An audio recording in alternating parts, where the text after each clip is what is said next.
Easily one of the most pleasant surprises of the last few years, Mario plus Rabbids Kingdom Battle was actually a pretty damn good mashup. It came way out of left field, with Nintendo typically so very protective of their franchises, and certainly very hesitant to mix them in with others outside of relatively minor cameos. Think along the lines of Snake appearing in Super Smash Bros. And yet here were Mario and chums, with ridiculous Rabbid counterparts in a speedy XCOM-alike for Nintendo Switch. It's a combination that was so mad that it was almost impossible for it not to work.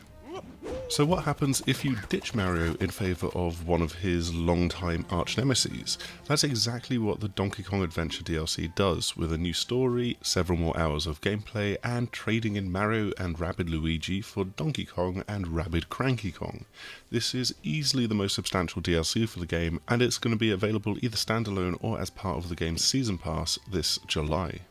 One of the many joys from Kingdom Battle was seeing the fusion of the Rabbids and the Mario universe, giving familiar characters tongue-in-cheek pastiches of themselves to interact with.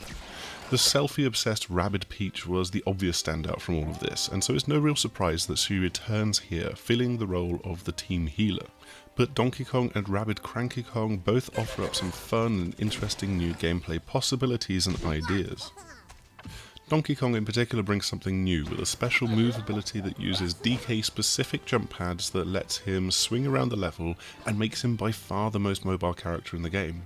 There's also a nice little callback to his origins, as he's able to grab practically anything in a battle and then fling it at enemies once he's moved.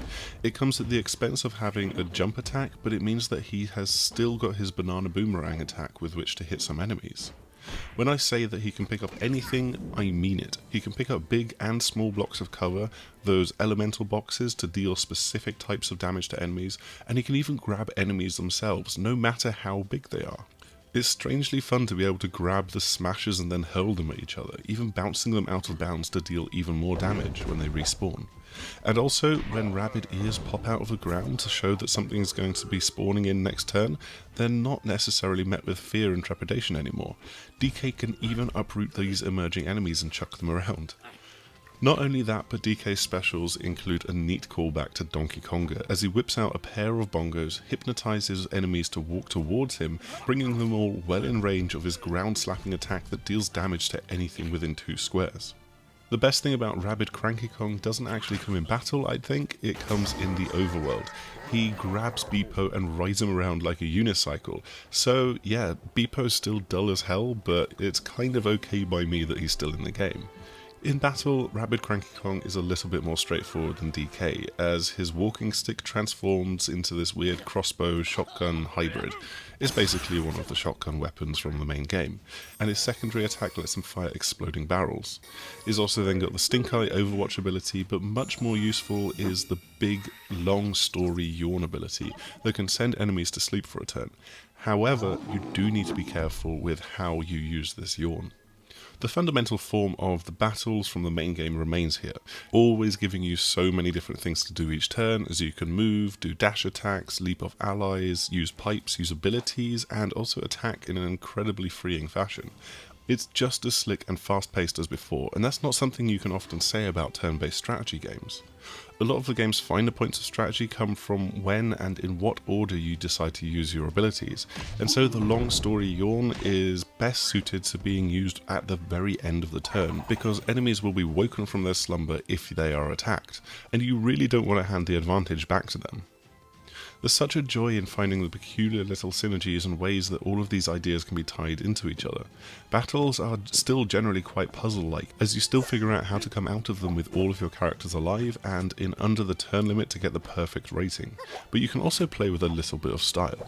One of the first mid-boss characters in this expansion is Side-Eye, the standoff fish scaredy cat. Yeah, he's sort of a fish and he runs away. It kind of makes sense as a terrible pun. He's all about running away to the other side of the map, hiding behind cover and then striking with long range and explosive attacks. So it was with great satisfaction that after chasing him around a bit, I defeated him with DK in glorious fashion. I moved basically from one side of the map to another, grabbed one of those bounce boxes to throw it beyond Side-Eye, and then bounced Side-Eye back towards DK so that I could do the slap on the ground attack and deal the final points of damage to kill him. Of course, with this being DLC, it doesn't really do too much to shake up the game's formula, but there's still some nice environments to explore outside of the battle, and the thematic switch of collecting bananas as currency and not coins. Those bananas can then be spent on getting new weapons for your characters, and upgrading the character's abilities is effectively the same process, but it's been simplified ever so slightly so that you've got a smaller number of tokens but only use 1, 2 or 3 of them to upgrade at a time, instead of multiples of 5 and 10. It's a fairly minor change, so not that big a deal to think about. You're effectively starting from scratch here, even with Rabbid Peach, who has to be upgraded with her abilities all over again. But you don't have to unlock the base abilities and can get stuck into just picking out the skill buffs that you think are going to be most useful to you. Simply put, if you liked Kingdom Battle, then this will give you roughly more of the same, but with a few little twists here and there. Donkey Kong is a standout new character for the game with lots of fun abilities to toy with in the battles, and having Rabbid Peach and Rabbid Cranky Kong along for the ride gives you a well-rounded trio for more of the fast-paced, turn-based battling that this game offers. Thanks for checking out our video, I hope you've enjoyed it, and if you have, then I'd like to ask you to like, subscribe and share it with others. Hopefully you will join us again sometime soon. Goodbye!